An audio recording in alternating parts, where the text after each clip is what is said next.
dojeli, kar praznuje vesolji na svet, da spomina najlepšega dan, ko je sin nam neba poslan. Bili so dnevi adventa, hladne so zvezdne noči.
Spoštovani, dober večer. V tem zimskem predbožičnem času, kot je zaigral v skladbi Božiča čas kvintet Kvartin, so bili nekoč večeri dolgi in pusti. Danes pa vam v imenu tistega, ki nas je nocoj tukaj zbral, obljubljam, da ne bo niti dolgčas, niti pusto. Pa naj vam raje obljubi kar sam. Po 2 letih nas z novo knjigo nocoj nagovarja k spominom naš Milan Jež. Dober večer, dragi prijatelji. Zelo sem vesel, da ste napolnili to dvorano in upam, da boste odšli domov z lepimi spomini. Res prav vsi lepo pozdravljeni in hvala. Včasih oziroma tudi letos bo še dišalo po snegu, oziroma mi je rekel Branko Seržentov, zunaj pa diši po snegu. Sem rekel, tukaj diši pa po senu, tako da bo ena taka lepa kombinacija. Ampak greva midva raje k knjigi, po senu diši, zanimivo je sestavljena in to boste spoznali čisto vsi, ki si boste z njo morda krajšali letos zimske večere. Bo pa iz odlomkov zgodb pa klepeta z glavnimi ob knjigi in pa z glasbom prepleten tudi ta večer. Zato naj kar takoj zdaj povabim mojega, bova rekla, kolega v tem trenutku, gospoda Borisa Ježa, ki nam bo prebiral odlomke iz Milanove nove knjige, najprej pa prav tistega z naslovom Po senu diši. Dragi Milan, spoštovane gospe in gospodje, dragi prijatelji. Vesel sem tega povabila, čeprav mogoče nisem več tako v formi, kot sem bil kakšenkrat, bomo naredili, upam, da en lep večer vsi skupaj. In spet je bilo treba v strmino, ker se je v vroči pripeki trava spremenila v dišeče seno.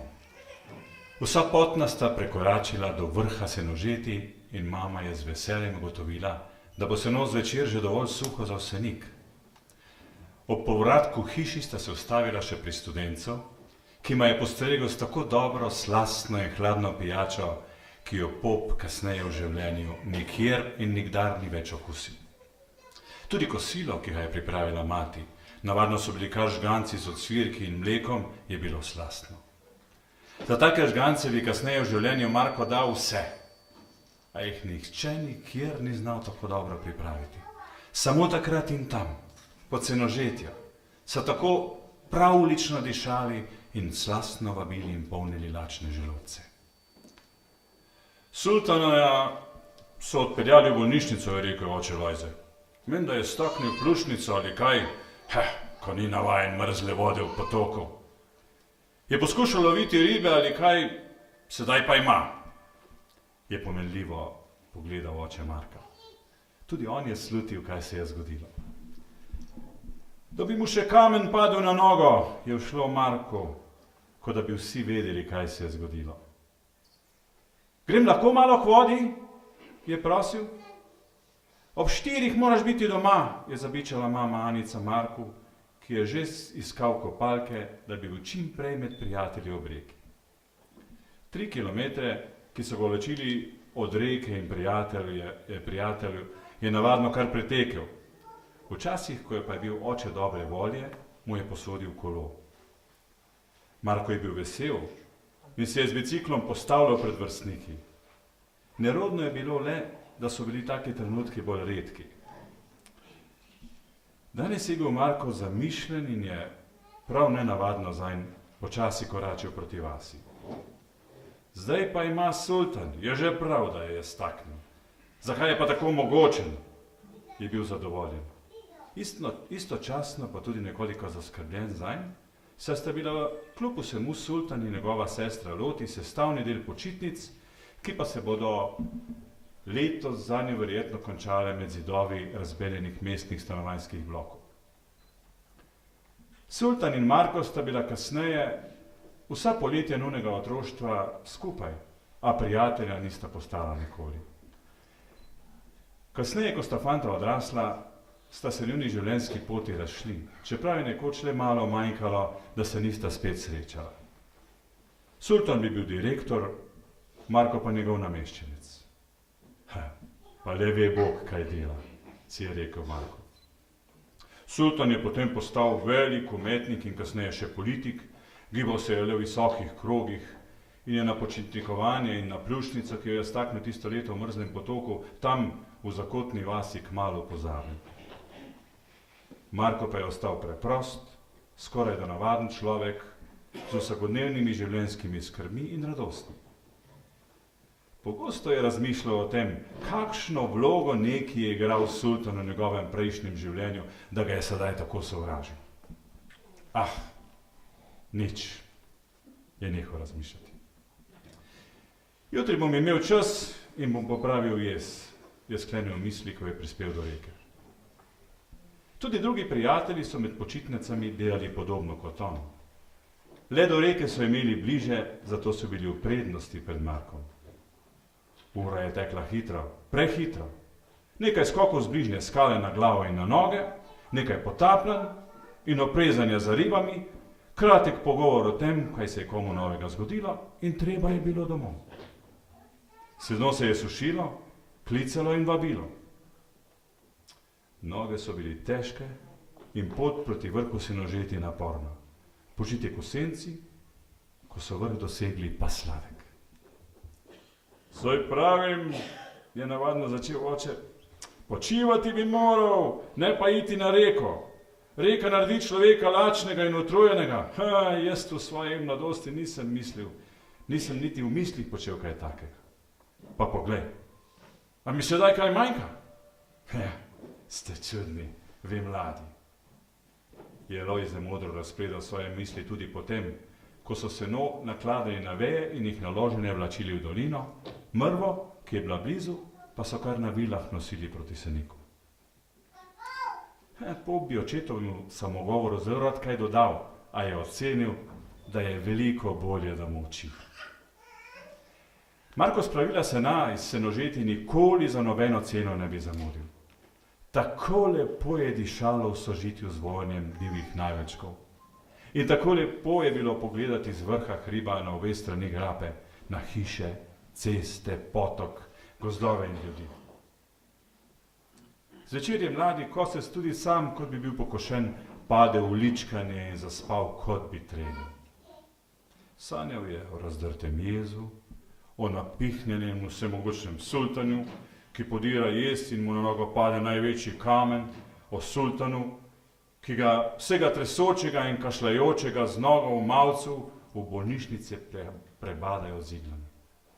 Sanjal je o reki, o skalah, ki so ga izzivale, da bi skočil z njih v Tolmun, o pajkih in njihovih porušenih domovanjih, o jutranji pesmi na vrhu hriba.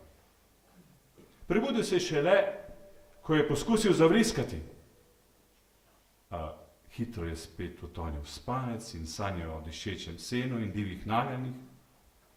Pred očmi se mu je v lahki poletni oblekici prikazala deklica, ki je popoldne na Osojnem bregu sosedu pomagala pri spravilu sena.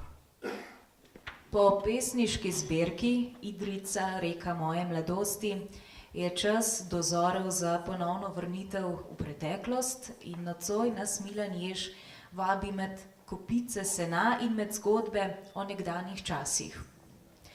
Milan, ne gre drugače, kot da vprašam, zakaj ta nova knjiga, čisto na začetku seveda, kaj vaš spomin, vaše pero vleče v pretekle čase.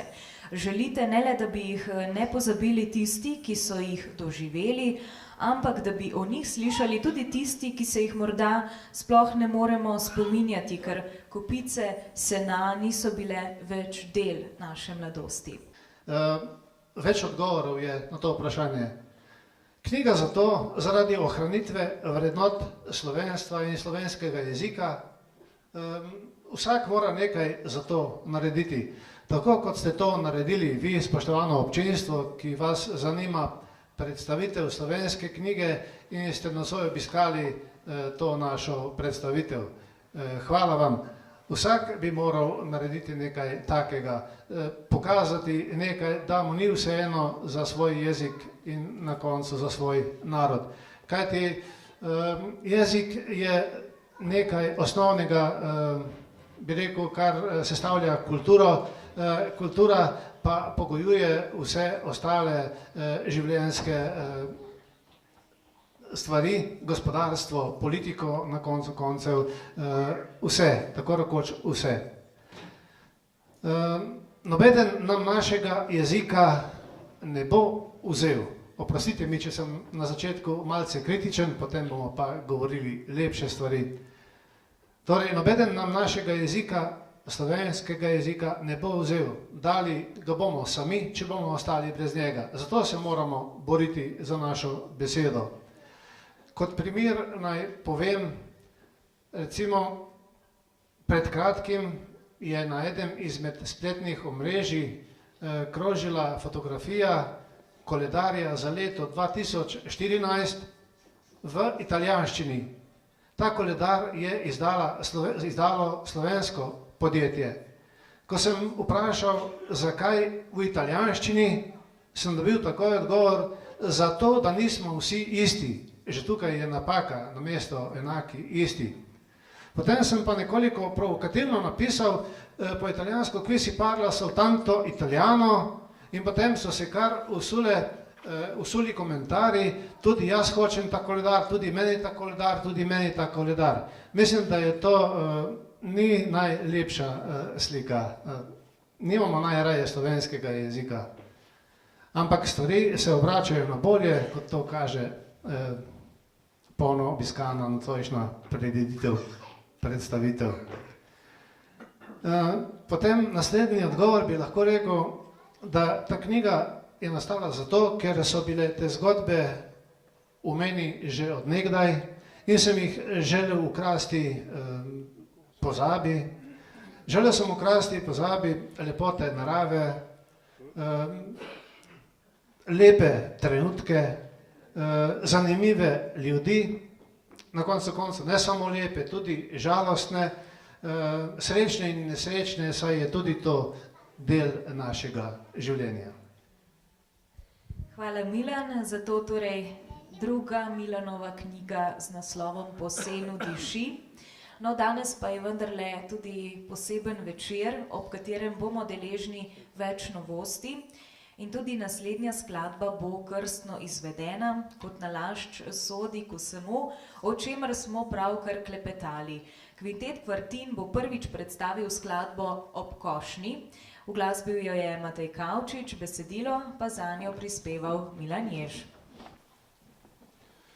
Zjutraj, ko je komaj svit, že gre do kosti v breg kosit, nov dan se še prebudil ni, ko pisam kostcev žido ni, nov dan se še prebudil ni, ko pisam kostcev žido ni.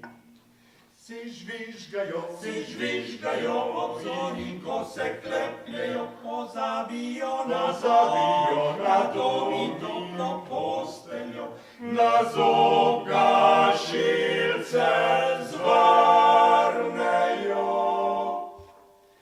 Kaj bi z vodo ni dobra za seno, rosne padajo sledi in v soncu kosa zablešči, se spodaj tiha drami vas.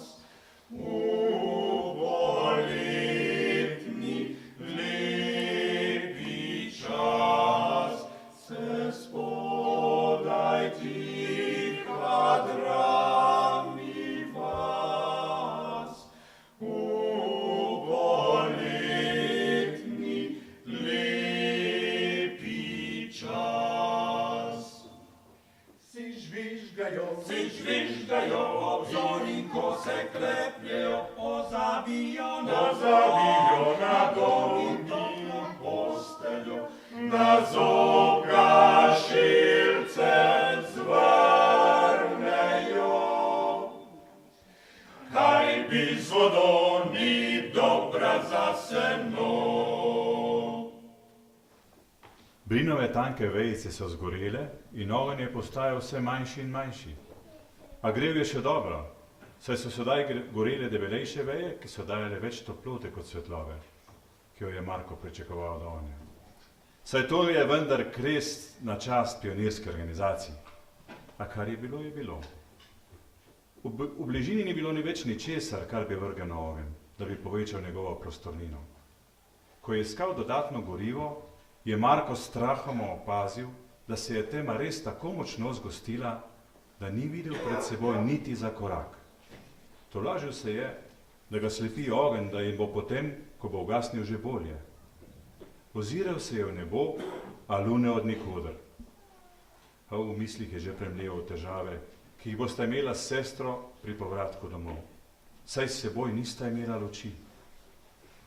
Ob obilici drugih skrbi in prikrivanja mami, kje bosta s Florjano kurila kres, je pozabil baterijsko svetilko doma na kuhinjskem oknu. Sestri o svojem strahu seveda ni rekel ničesar, saj je Florjana z otroškim zanimanjem zrla ogenj, ki je lepo gorel, a po Markovem prepričanju prepočasi dogoreval. Dolge so bile minute, dokler ogenj ni ugasnil. Marko je pogorišče previdno zasul zemljo, da se kasneje ne bi zgodilo kaj nepredvidenega. Iz pogovora med očetom in sosedom Tonetom, ki jih je vedno z veseljem vlekel na ušesa, je vedel, da mora tako storiti. Med delom je na tiho načrtoval sestop s hriba. Šla bova po grebenu navzdol kakih 100 korakov, potem se bova spustila na levo stran in prišla do Senožeti, pa sva doma. Tako sta tudi storila. Počasi, tipaje sta plezala navzdol. Marko naprej, Florjana za njim. Čeprav jo je bilo močno strah, je bila tiho in je zaupala starejšemu bratu, ki ga je bilo 2-krat strah, zase in še za mlajšo sestrico. Pop je ocenil, da sta že preplezala tistih 100 korakov nad Senožet. Zavila sta levo in se počasi in previdno premikala skozi veje grmov, ki so podnevi delovali tako prijazno, sedaj pa, ko jih sploh ni bilo videti, sta le čutila praskajoče veje.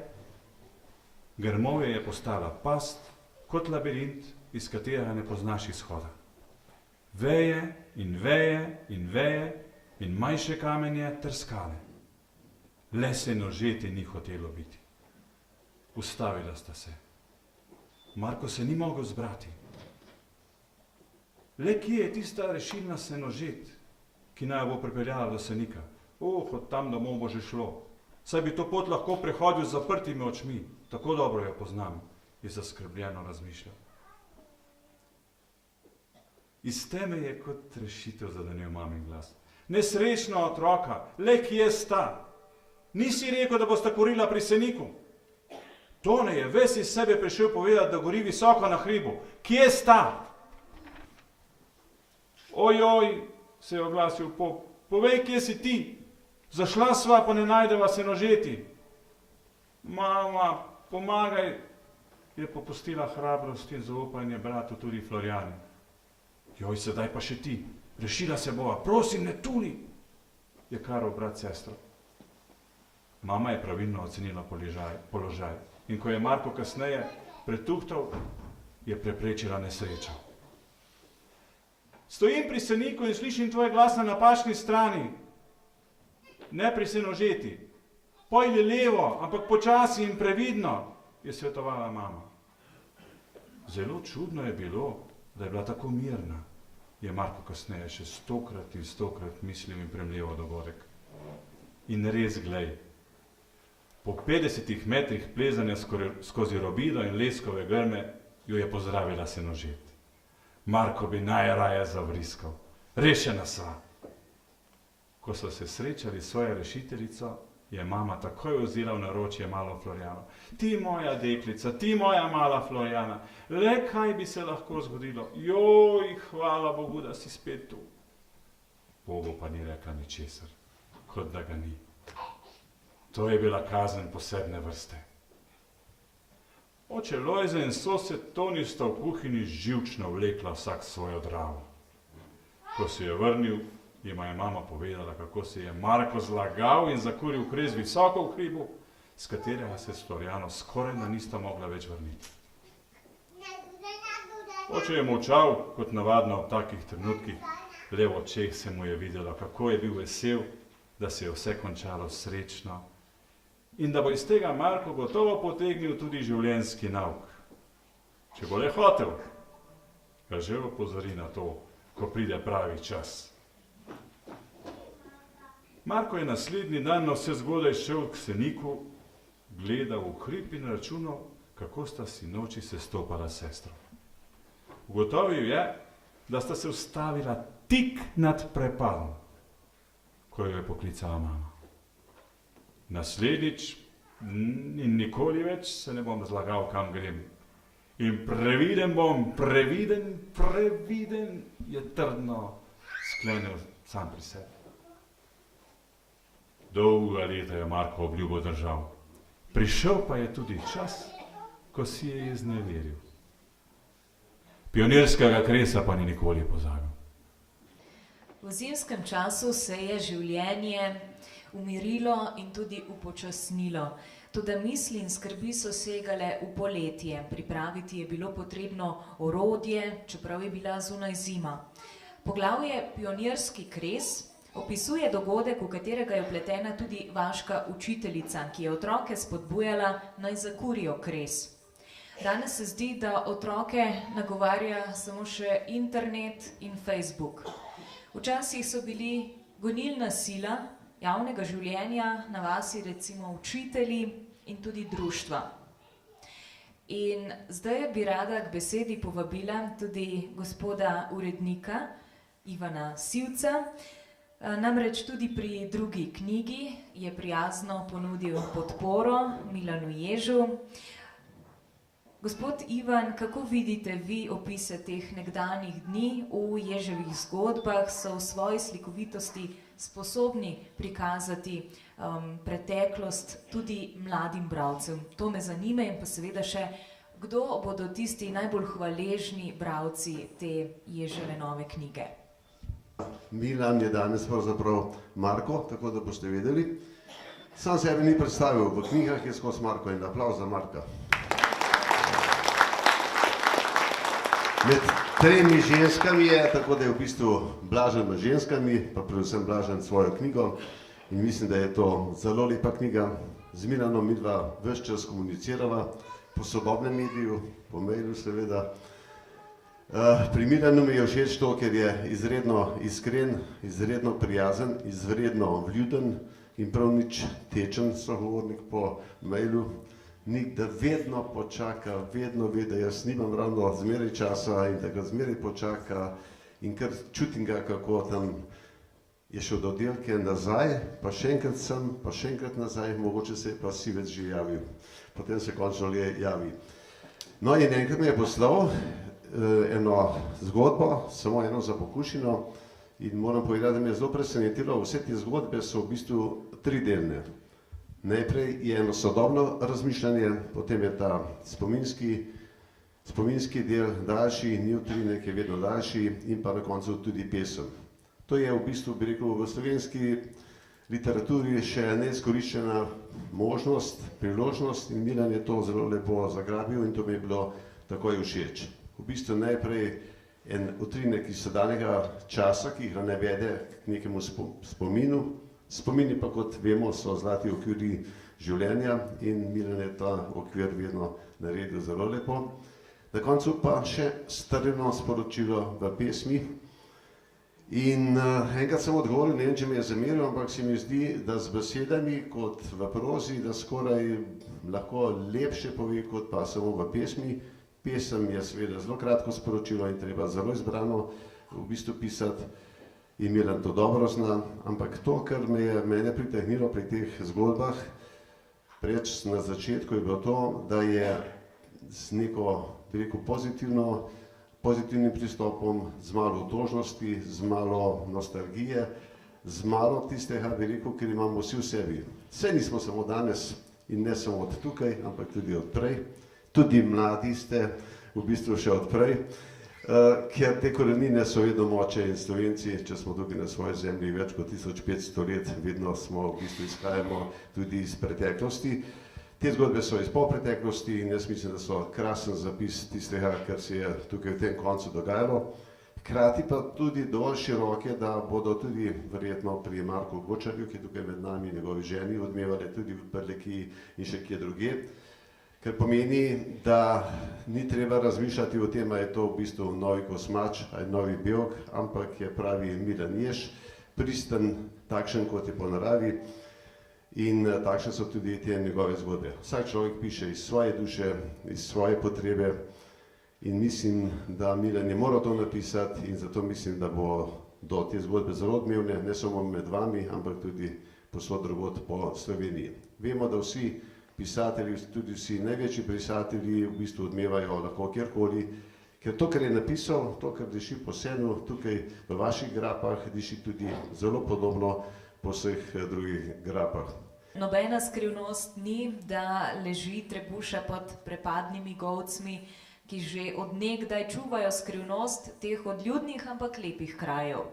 Pod govcmi je skladba, ki je neuradna himna vseh tistih, ki so v Trebuši kdaj živeli ali pa ki tu vztrajate tudi danes.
Ob zvoku sirene, ki je naznanila začetek dela, sta zavila na avtotransportovo dvorišče, kjer je bilo že vse mirno, saj so bili delavci že in vodstvo na svojih mestih. Marko se je pretihotapil v delavnico, kjer so sodelavci že vozili vozičke s orodjem na svoja delovna mesta, ki jih je določil strogi šef Karli. V veliki delavnici je že vladalo jutranje delovno vzdušje. Hitro obleko dol, delovni pajac gor in strahoma pred Karlijevo pisarno. S tresočimi rokami je negotovo potrkal. Že spet smo zamudili, Marko, je začel Karli pridigarsko. Nauči se pravočasno vstajati, pop, da pri nas dan lovimo bolj zgodaj zjutraj kot pri vas tam gori. Tako, da boš vedel. In sedaj hitro v pralnico. Tam te čakajo deli 3 motorjev, ki morajo v generalno popravilo. Le glej, da jih boš dobro očistil in oprav, mu je še zabičal strogi Karli. Marko je pričakoval, kaj ga bo doletelo, ker je zamudil in se zato ni preveč razburjal. To delo je bilo namreč najnižje ovrednoteno in opravljal ga je le tisti, ki je bil trenutno v Karlijevi nemilosti. V danu usodo se je lotil dela. Najprej je razsutega dizelskega velikana lotil s strgalom. Zdrgnil je nabrano blato in umazanijo z ohišja, občutljive in življenjsko pomembne dele motorja, bate in ležaje je pustil, da so se namakali v nafti. Skozi pralnico so vozili kamioni, ki so jih vozniki in mehaniki brizgali z vodo po kabinah in tovornem prostoru, in marsikatera kapljica je doletela tudi pralca motornih delov. Najraje bi se za trenutek umaknil na varen in suh prostor, a je običajno prav v tistem trenutku vrag prinesel okrog vohala tečnega mojstra Karlija. Pa ni bilo nič. Ne porabi preveč nafte, ne zlivaj je proč, je klical z varne razdalje Karli. Dobro odstrani najprej umazanijo z reškinom, je dajal navodila. Najbolje bo, da mi prideš pokazati, kako, si je mislil Marko.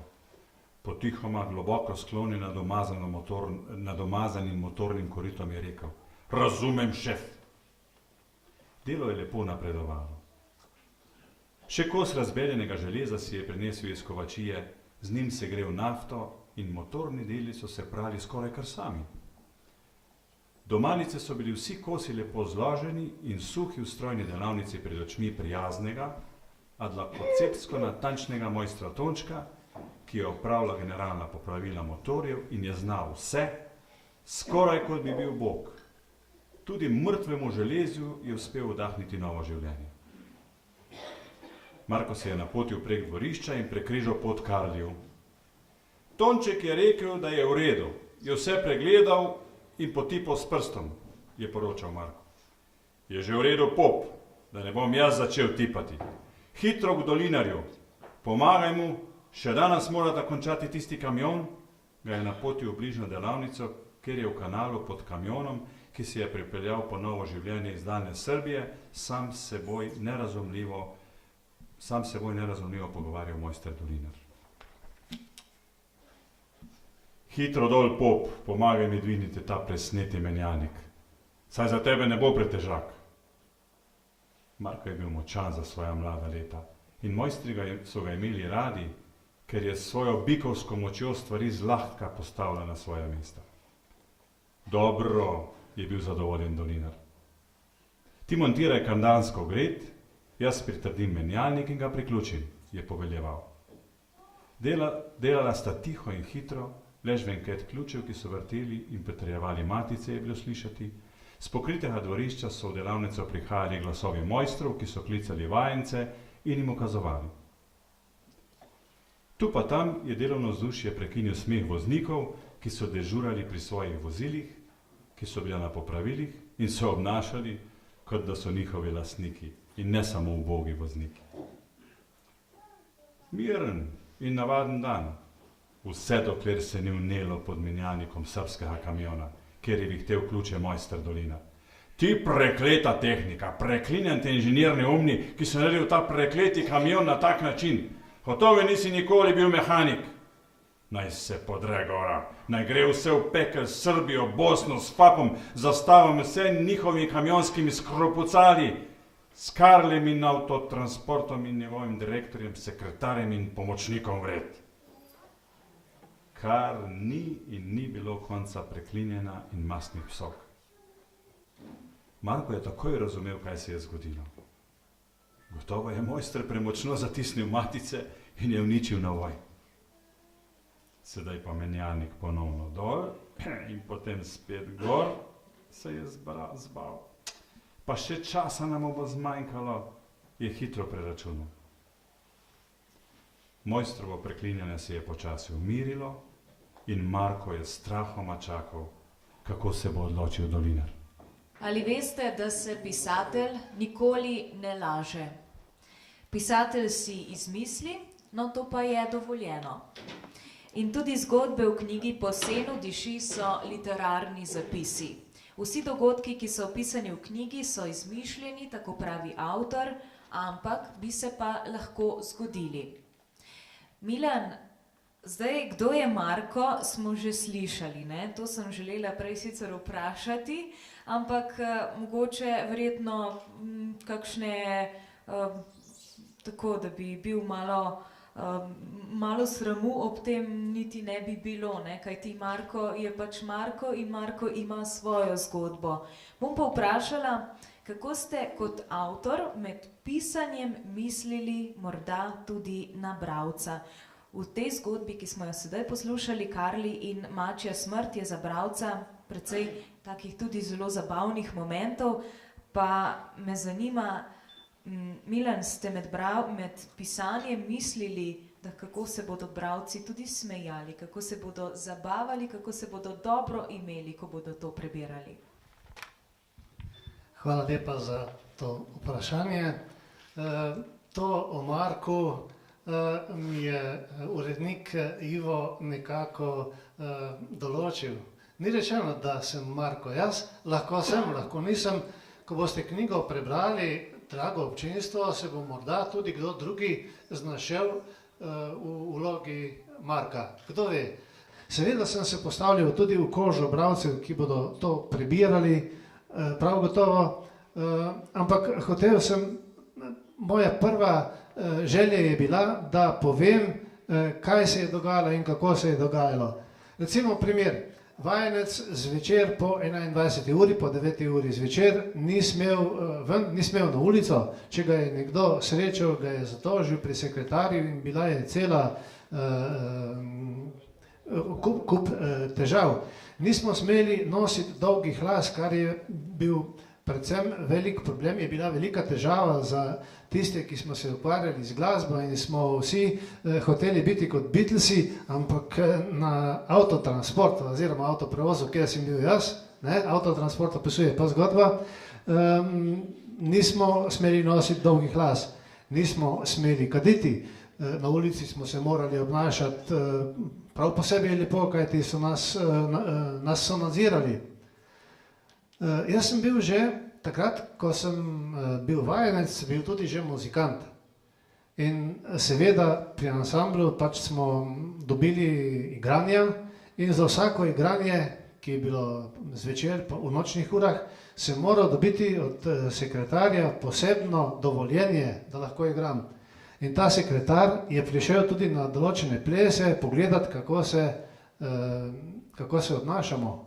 Milan, še bo priložnosti, da bova še kaj več povedala. Poudarimo pa, da se boste ob knjigi Milana Ježa Po senu diši tudi nasmihali in si zamislili kakšno resnično ali pa literarno, ki bi se lahko zgodila. Zdaj pa se bomo vrnili k glasbi, ta, ki bo sledila, nas bo spet zadržala tukaj v teh naših dolinah. V Trebuši je namreč nekdaj živelo oglarstvo in morda se nekateri teh časov vsaj rahlo še spominjate, čeprav je to že precej daleč nazaj.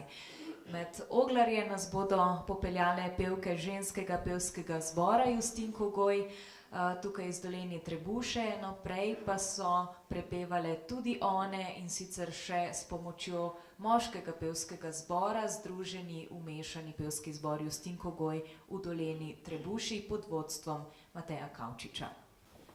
Oglarje sauber ima.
Tak je bil Jakob.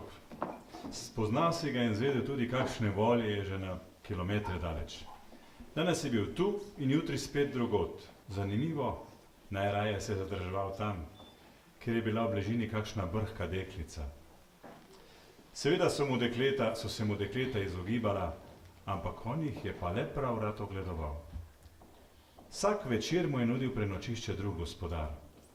Posod je dobil kakšen krompir za podzob, včasih pa še kaj boljšega. Zmeraj je pravočasno in točno ugotovil, kje bo kakšna ohcet in vedno se je ob pravem času tam tudi pojavil. Ob takih priložnostih se je najedel dobro za 10 dni naprej. Tudi kakšnega kozarčka rujnega se ni branil. in založil je bogato svoje žepe. Jakoba so vsi najbolj poznali prav po harmoniki. Zelo rad je vlekel hreščeči, puščajoči, razglašeni, pihajoči meh. Tega se je še posebej rad lotil ob mlaju in sicer zvečer, ko je že padel mrak in se je bližal kakšni osamljeni domačiji. Oprtal si je instrument in s svojimi 4 iznakaženimi prsti začel prebirati gumbe. Kdor je dobro prisluhnil, je zaznal, da iz starega meha prihaja Na planincah. To je bila Jakobova najpomembnejša nosilna melodija, na katero je neskončno improviziral. Takrat, ko se je vračal s kakšne ohceti, je zvenela hitro in poskočno, v ritmu vesele polke, če pa je bil žalosten, ker si ga je tisti dan kdo preveč izposodil, če je bil lačen in žejen, če se mu je s poti v breg umaknila kaka lepa deklica, potem so iz njegovega cvilečega meha prihajali komaj slišni, neprepoznavni in žalostni zvoki. Že na kilometer daleč so ljudje vedeli, kakšne volje je Jakob ta večer. Ko je prišel do hiše, do svojega želenega cilja, je zmeraj najprej pogorkovaje, črka R ni mogel pravilno izgovoriti, vprašal domače, kdaj so zaslišali glas njegove harmonike. Sam je namreč mislil, da je to njegova pesem čudovita. Ko so pa v teh krajih dobili prvi radijski sprejemnik, mu je tudi Jakob z zanimanjem prisluhnil in na koncu ocenil, da to ni nič. Da on igra bolje in da bo tudi sam igral na radiju. Tiho je prišel v hišo in vsakega posebej spoštljivo pozdravil. Zelo vljudno je prosil gospodarja za prenočišče, gospodinjo pa za 2 krompirja, kot je imel navado reči. Nato je sedel k mizi in brez besed začel prazniti svoje številne žepe. Na mizo je zložil vse vžigalnike, kar jih je imel v zbirki, z njih je spihal smeti in jih obrisal. Na dan so prišle vse dobrote, ki jih je čez dan preberačil. Ko je vse lepo uredil in očistil, je kramo spet uskladiščil svoje malhe in bil je pripravljen, da ga dokaj vpraša. Če vprašanj ni hotelo biti, je začel govoriti kar sam. Navadno o tem, kako dobro, da igra harmoniko in kako dobre instrumenti ima. Vedno je povedal tudi, da se že dogovarja na radiju, da bo v kratkem tam tudi godil. Če ga je kdo slučajno vprašal, koliko je star, je začel na dolgo razpredati o tem, kako čas hitro beži. Rekel je, da mu je 54 let, ja, drugo leto jih bom imel pa 52. Na vprašanje, če je videl danes kakšno čedno deklico, navadno ni odgovarjal. Samo režal se je. No, med pogovorom je gospodinja navadno pripravila večerjo. Hitro je pojedel, si obliznil prste in naročil vzel svojo ljubico, kot je rekel, svoje harmoniki. In spet je bila na vrsti pesem, Na planincah. Tokrat seveda v ritmu polke. Če je opazil, da so pri hiši slučajno koline, je ob spremljavi meha znal zapeti tudi Naj bo prasec ali prasička, meni tiče klobasička. Ob tem je pa gledal gospodinjo, ali bo zavila v shrambo. Kjer so bila doma dekleta, je zaigral in zapel še 3. pesem, ki jo je znal. In s tem je izčrpal svoj repertoar. Ta se je glasila. Marička šla je scat po noči 7-krat, pa liho polnoči se nekaj izgodi. In navadno so ga vprašali, kaj se je zgodilo Maričke o polnoči. V odgovor pa se je Jakob le presketajoč zakorhotal in uprl v boke svoje roke z iznakaženimi prsti. No, čisto vse osebe v knjigi niso izmišljene, starejši se Jakoba verjetno tudi še spominjate. Pisatelji iz Tolminskega, Kosmač, Pregl, Bevk so imeli vaške posebneše že posebej radi, ampak to jim nekateri domačini tudi zamerijo še danes. Saj veste, med resnico in domišljijo je včasih kar težko razlikovati. Mi bomo malce kasneje slišali, kaj se je Jakobu še zgodilo, nam bo gospod Jež tudi do konca še en delček prebral, ampak najprej pa bom ponovno povprašala Ivana Sivca, kaj je tisto, kar vas pri literaturi Milana Ježa najbolj se mi zdi privlači, da ste takoj, že prej ste povedali, ena zgodba je bila že tista, ko se vas je ta Ježeva literatura prijela. Pa vendar, kaj je nasplošno tisto, kar postavlja Ježa v te naše kraje ob Kosmača in Bevka in tako naprej, pa je vendarle Milan Jež sam in edini. Ja, nekaj bi morda razložil, ne, vse tisto, kar on pravi Milan, da je v domišljiji, ni v domišljiji, ampak je v njegovi glavi. Vse, kar je v njegovi glavi, je pa res. To je eno vesolje, ki živi z njim in Milan to sicer vidim, da loči, ampak zdaj se je sam ene 3-4 zagovoril, da je v bistvu neke vrste Marko. Vse mogoče ni samo Marko, je tudi Francel in Jožef in še mrzike drugega, ampak vsekakor vse tisto, kar se dogaja, je seveda v njegovi glavi znal spretno povezati in to me veseli. On je pripovednik, ima zgodbo. Kot veste, danes mnogi pišejo tako, da kar nekaj pišejo, morda nekateri pišejo tudi bistveno boljše, recimo od naju, ampak nekaj modernega, nekaj po enih tujih vzorih, po enih tujih, bi rekel, na tuj način in mislijo, da tisto je zelo dobro. Navadno tudi taka stvar je navadno tudi bolj nekako upoštevana in tudi navadno nagrajena, ker se grejo za neke vrtičke. Milan se na to požvižga in to je bilo meni zelo všeč. Treba je potegniti iz svoje zemlje, iz svojih korenin in Milan je to naredil zelo pristno. Moram povedati, da ravno ta iskrenost, ki jo ima v svojem značaju, je tudi v pisanju zelo prisotna in vsi jo boste zaznali.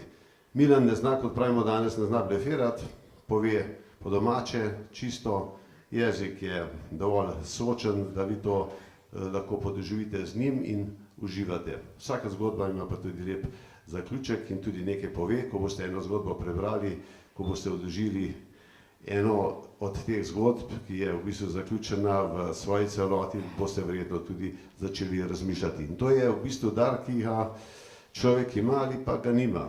Pravijo, pesnik se rodi, pisatelj se naredi, ampak tudi Milan je ves čas pisatelj očitno bil in mene to zelo presenetilo. Zdaj ta gospod, ki je 60 let bil star menda že, da potem pokaže ta svoj talent. Malo me spominja na tistega, verjetno poznate tisto šalo, ko pravijo, ali znaš igrati na klavir, pa je tisti, ki je bil vprašan, odgovoril, ne vem, še nisem probal, še nisem poskusil. Tudi on je tako, ni vedel, da je v bistvu pisatelj in mislim, da bo doživela ta knjiga lepo odmev in na podlagi tega se mi zdi, da bo še pisal naprej, ker mu to tudi veliko pomeni. To so stvari, ki so v bistvu za dušo, ki v bistvu navadno več, če gledate ekonomsko, danes več stanejo, kot pa bi rekel, prinašajo nazaj, ampak je pa to neskončno zadovoljstvo in kar čutim ga, da je vesel, da je to lahko spravil na papir in da boste tudi vi z njim vred uživali. Zato, Milan, kar srečno naprej, na vsake 2 leti se dobivamo tukaj, je prav. Hvala. Takole je Ivan Sivec, seveda tudi sam pisatelj, ocenil njegovo nevezano besedo, pa bi jaz kar takoj povprašala še enega gospoda, ki je tukaj danes z nami, in sicer Antona Gričnika, ki je predsednik Društva pesnikov slovenske glasbe. Tako in pozna od blizu in natančno Milanovo vezano besedo, pa morda je bilo kaj presenečenja med tem, ko ste potem prebirali zgodbe, prej pa pesmi. Se je spremenilo, namreč sporočilo morda ostaja, ampak bilo je potrebno veliko več dela, ne? Kako ste to doživeli? Nisem nič presenečen, ker to gre skupaj. Poezija. Pravzaprav jaz imam rad, pa tudi mnogi imajo radi, prozo, ki je lirska, ne taka prazna, prozaična, pusta. Mimo, tukaj pa moram par besed tudi, ti Ivan, lepo pozdravljen, ti si pa en tak človek, sta si vida podobna, njega si hvalil in pa tebe pohvalil, ste pa tudi njega. Človek, ki podpira tlečo žerjavico, če vidi kje, da bi kdo rad kaj pisal, pa kaj naredil, on ga takoj podpre, tudi jaz sem tak človek, ki se mu tudi necoj zahvaljujem javno tle. Veliko je pisal tudi o meni, pa o Milanu. Milan tudi javno priznava, da je tudi deloma se tudi tebe zahvaljuje za ta tvoj talent, da ne teptaš, če kaj vidiš, ampak naprej podžigaš in to je zelo lepo in zato imaš tudi mogoče srečo, da si toliko naredil, tako da Milan, midva gremo za njim, ampak opozarjam naju, da se nama zlomila v teh letih, ne bomo ga nikdar dosegla, ker on ima že več kot 100 knjig. Midva smo pa na začetku, ampak gremo naprej, vsak po svoje naredi, kar more, pišemo za sebe, svoje probleme rešujemo, jaz vedno to poudarjam. Prvo je to, potem pa vidim, če bi komu kaj koristilo, tudi kje objavim. Na tretjem mestu je šele potem denar, seveda živeti moraš in brez denarja ni nič. Nimamo radi denarja, ga pa potrebujemo in to mislim, da veliko pove. Prihajamo na misel, govorili ste o tem, da časi dišijo po senu, pa da dišijo tudi po snegu. Meni dišijo še pa po enem tretjem dogodku, ki se zdaj odmeva v svetu, to je pa betlehemski dogodek Božič. Med nas se ponovno v spominu rojeva Kristus, tukaj se pa rodeva med nami nova knjiga, ki sicer ne bo prinesla mogoče toliko, kot je prinesel ta betlehemski dogodek, ampak verjamem pa, da po svojih močeh veliko dobrega in lepega in zato gre tudi tebi, Milan, lepa zahvala, da ti je bilo to dano, da si to lahko naredil in da še veliko dobrega narediš. Hvala lepa. Stari godec je umiral. V rokah so mu stisnili križ, ob posteli prižgali svečo. Jakobova duša se je počasi selila v večnost. Pred očmi so se beraškemu muzikantu odvrtele jasne slike svojega potepuškega življenja, v ušesih so odzvanjale melodije, ki jih je nedavno igral na svojih večernih brezpotih. Naenkrat je v njegovi duši zasijala velika luč, svetla luč. Sveča, ki je gorela ob vznožju bolniške postelje, se je spremenila v tisočero barvnih migetajočih lučk v mavrico, kakršne v življenju še nikoli ni videl. Vse skupaj je bilo še lepše kot takrat nažegnanje v Šebreljah. Omamno je dišalo po kadilu. Ušesa so mu božali božanski zvoki orgel, ki so se spreminjali v nežne in ubrane akorde frajtonarce. Meh ni več pihal, hreščal in puščal. Jakobu je bilo lepo in čeprav je umiral, mu je bilo tako lepo, kot bi vstajal od mrtvih. Pri naših ljudeh spomin na potujočega in beraškega muzikanta počasi tone v pozabo. Ob posebnih priložnostih pa le še oživi, saj je bil Jakob posebnež in svojim krajem v okras.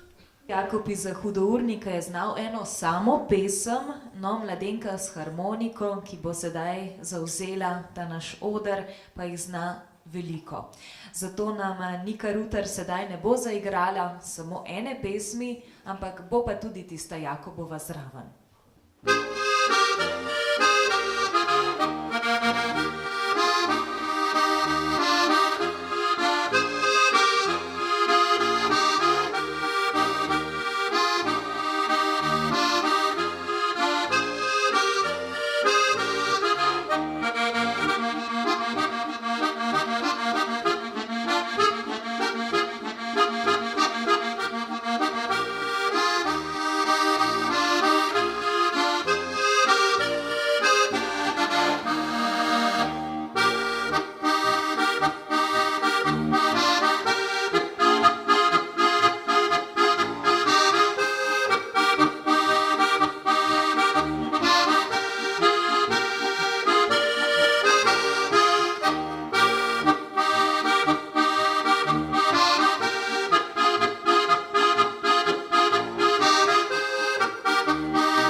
meglako je bila ohcet. Le kaj bi ohcet brez muzikantov? Ena sama velika ničla.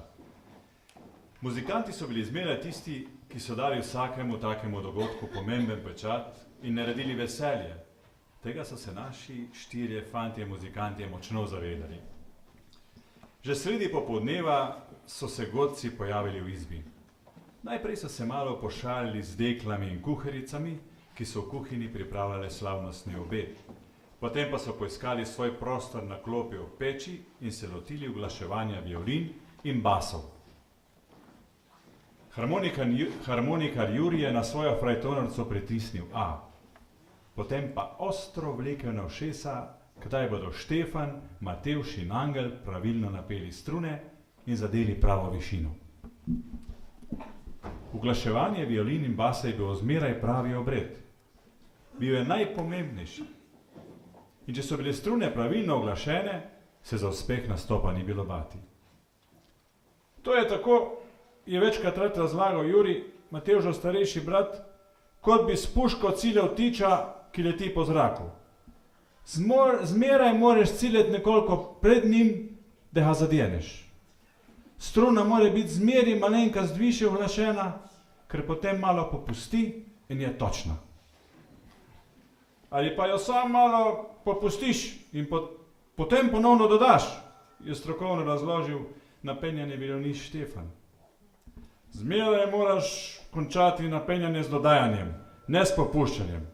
Potem drži, je navadno dodal mladi Angel. Me je tako učil sosed Pejner, kam je škant dal. Navadno je uglaševanje minilo brez pretresov. Se je pa tudi zgodilo, da kdo ni mogel zadeti pravega tona. Ja, je odvisno tudi od vremena in od lune, je v takih primerih modro razlagal mladi Štefan Matevžev zet. Angel je bil pa najmlajši in je hotel svojo velino oglasiti kar mimo grede in pogosto se mu je zgodilo, da je struna počila. Rezervne strune pa niso rasle zunaj na drevesih. Je bilo kar težko in včasih je moral biti Angel pravi čarovnik, da je kar se da hitro zvezal oba konca utrgane strune skupaj in jo napel na pravo višino. Basist Matevž je bil navadno tiho in je čakal, da sta Štefan in Angel nehala praskati po strunah, kot je rekel. Svoj bas je hitro uglasil, kar na frajtonarco. Saj je imel na basu zaradi praktičnega pristopa le 3 strune, kot je frajtonarca imela le 3 lestvice. Strune so bile tako uglešene in muzikanti so poskusno zaigrali lisičko. Lepo se je glasila in vse je bilo pripravljeno in čakali so na ženjeno nevesto in na svate. To bo lepo nocoj, so se veselili vsi. Muzikanti, kuharce, hlapce in odekle. Boris Jež nam danes prebira odlomke Milanovih zgodb. Naj pa vam izdam, da je Boris vnuk prav tistega violinista Angela, ki je opisan v zgodbi Zlate prste ima muzikant, o katerem smo pravkar slišali. Boris, pa me vendarle zanima, ali še vedno hranite dedovo violino? Še zmeram je hran, ko mi je dal spomin. Najbolj, če je on ni zlomil, ko je padel v robido, gor v husteh, je bom jaz to hranil. Ne? Ker ona je zmeraj rekla, da včasih ni bilo tudi po 3 dni domov, ko so šli z bala. In jaz sem kakšenkrat tudi malo podoben, zdaj sem se že malo popušal.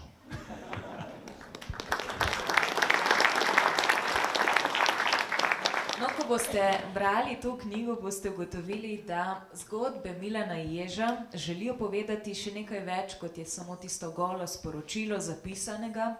Ustvariti želijo eno tako posebno vzdušje, ki je nekdaj bilo doma v dolini Idrijce in tudi Trebušce. Trebuša je bila vedno znana po dobrih muzikantih. Zdaj me pa zanima, Milan, kateri dogodki v Trebuši in tudi po tistih bližnjih vaseh v bližini niso mogli brez muzike? Torej, zanima me, kakšna izkušnja muzikantov, kakšen spomin. Enkrat smo šli z Janom igrati v Čepovan. Cel teden smo se veselili, imeli vsak drugi dan vaje in se veselili, kako bo, ko bomo šli v Čepovan.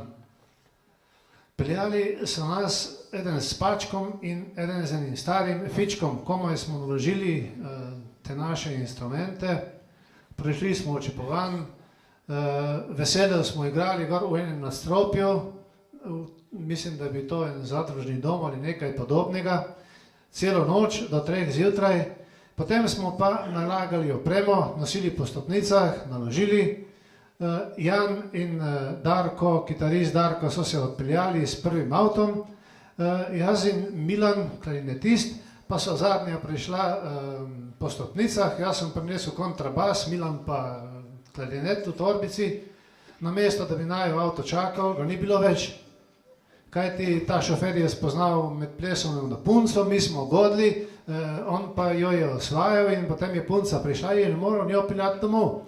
Mi dva sva ostala ob 3 zjutraj, sama Milan s klarinetom, jaz pa s kontrabasom. Ja, kaj narediti? Počakati. Pa čakava, nobenega ni bilo od nikjer. Ja, namenila sva se, evo pa peš, bo že prišel. Pa prideva na vrh Drnulka, kolikor vam je znano, kako je tam gor, pa se ustaviva in prisluškujeva ujutro, jutro je postajalo že sivo, ptički so tako lepo peli, da ne moram povedati. Nikjer nobenega avtomobila. Pa je začel Milan nekaj delati tam. Pa opazim, da se stavlja klarinet. Ne boste sami, je rekel, ne boste sami, dem dol.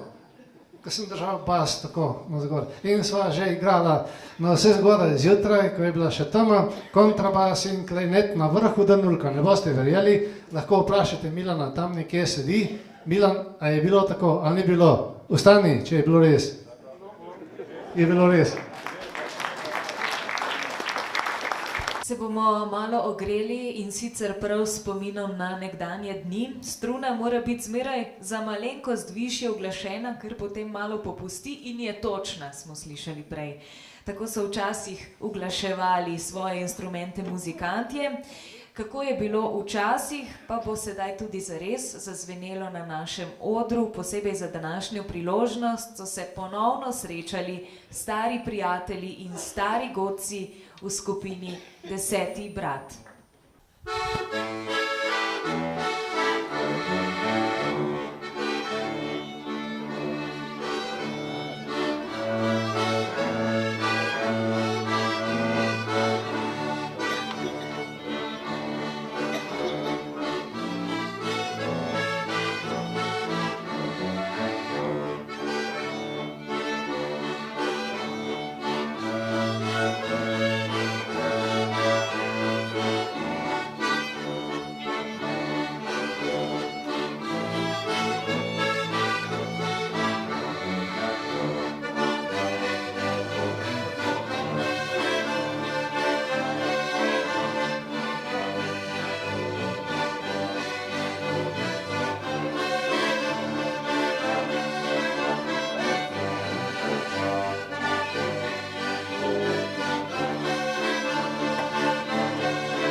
Leta so tekla in Lapančkov študent je postal krajevna znamenitost.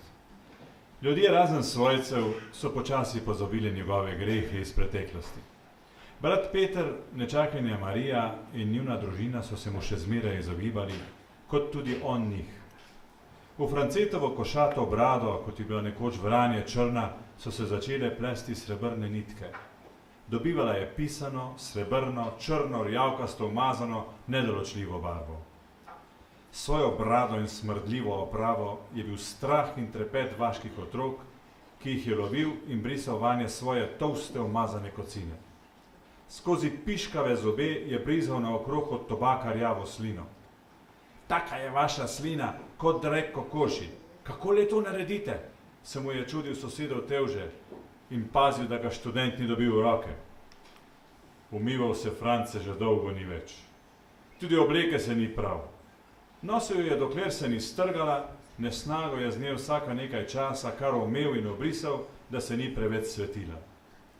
Smrdel je pa tako strašansko in tako hudo, da so se mu ljudje že nadaleč umikali in zatiskali nosove, ko se jim je prikazal. Svojo žlahno umazanijo je še oplemenitil med lovom na gliste.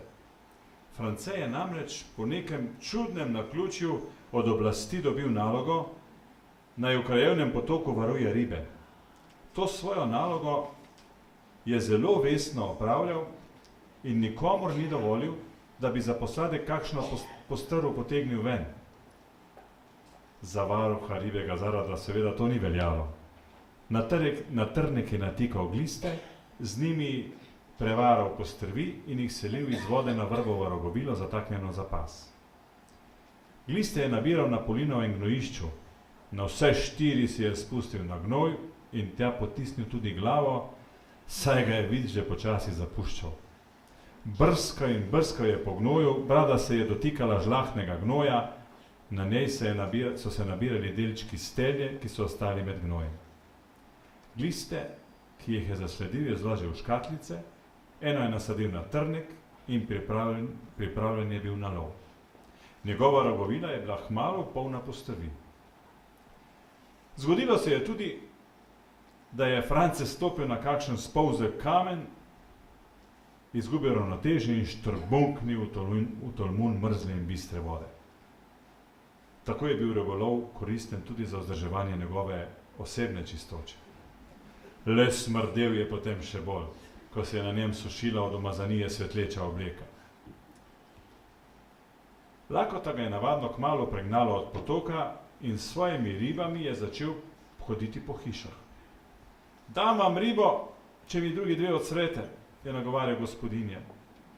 Uspeh je bil boren, smrdečega Franceta je bilo zaradi neprijetnega vonja težko prenašati v bližini. In tudi olja ali druge maščobe ni bilo na pretek. Nazadnje se je moral znajti po svoje. Ribe je za silo očistil in jih zavil v lapuhove liste. Zakuril je ogenj in v žerjavico zagrebel zelene liste zavite ribe. Teknile so mu. Poleti je bilo tako, ko je rasel zeleni lapuh. Po zimi pa je Francetu večkrat krulilo po želodcu. Takrat je bil žalosten.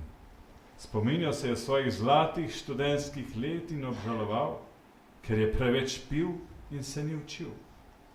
Kako lepo bi bilo, če bi mi uspelo. Nič. Kar je. Potoči je prepozno zvoniti. Saj bo. Saj bo pomlad prišla. Je v njem globoko potihoma dremal pesnik.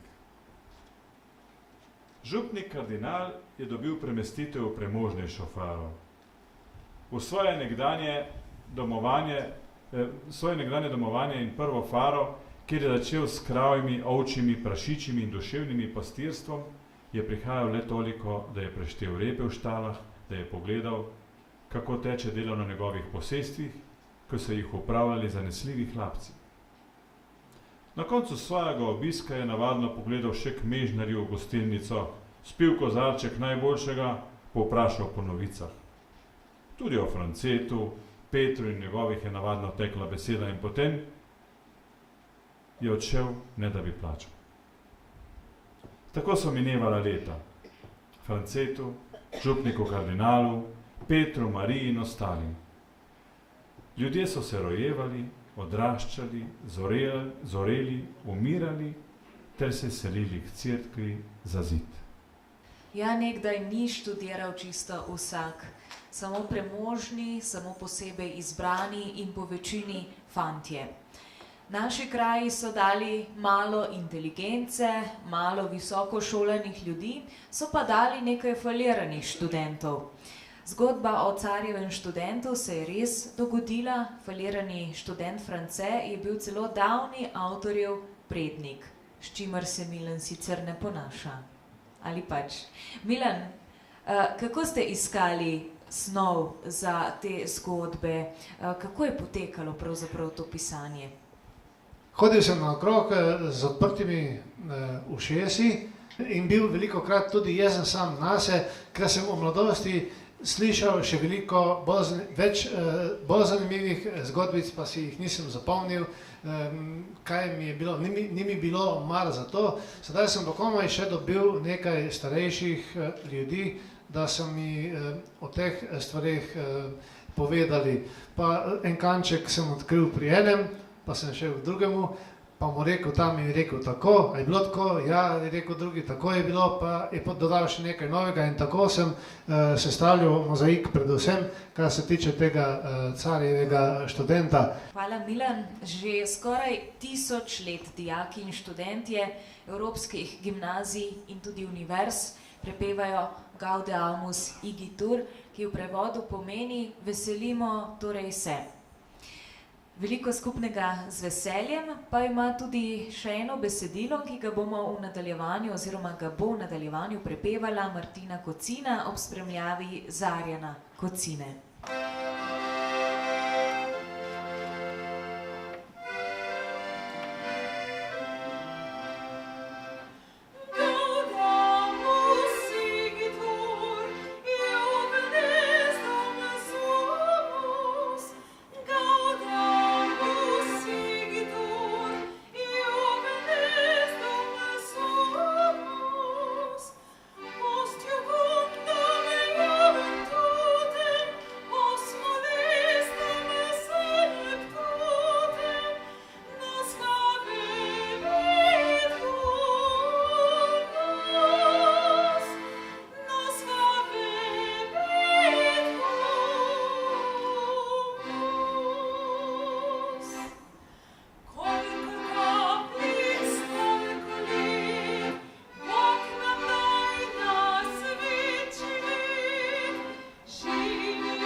Razvoj je šel svojo pot in ljudstva so se pomikala skozi dolino, se selila in iskala lepši in rodovitnejši košček zemlje. Narodi so se bojevali med seboj, se tudi združevali in mešala se je kri. Neandertalci, Kromanjonci, Iliri, Kelti, Rimljani, Slovani, Madžari, Romuni, Italijani, Nemci, Srbi, Hrvati in druga ljudstva.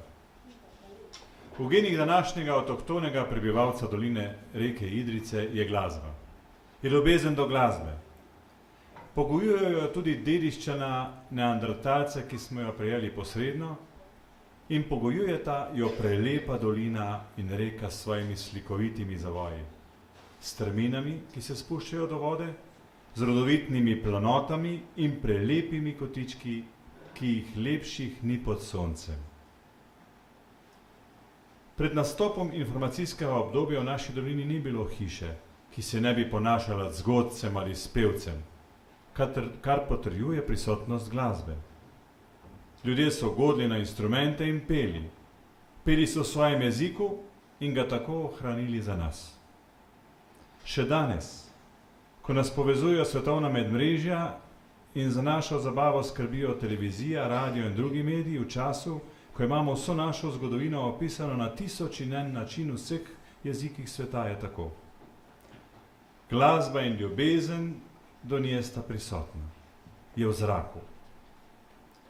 Slika je nekoliko drugačna, saj razvoj je napredoval in napredovala so ljudstva. Živalske kože so postale moderna oblačila, votle kosti, ki so bile nekoč piščali, so sedaj moderni instrumenti, akustični in elektronski. Dosežki razvoja so skozi stoletje postajali zaščitni znak ljudstva svojega časa. Nekoč v sivi davnini pred 60 tisoč leti je neandertalec pred jamami v divjih babah nad Idrico gol igral na koščeno piščal njej, ki ga je poslušala z odprtimi usti, skrita v varni temi jame. Danes pa pianist oblečen v frak spremlja pevko, ki v svojo reflektorju oblečena v prelesno, opremajočo se moderno črno obleko, močno naličena, svojim šarmantnim glasom zapeljuje poslušalce, ki uživajo v mraku udobne koncertne dvorane.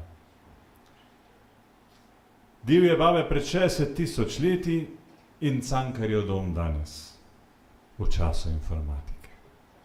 Tako smo počasi prišli tudi do zadnje zgodbe v knjigi, no naša preteklost pa je v celoti, se zdi, prepletena prav z glasbo.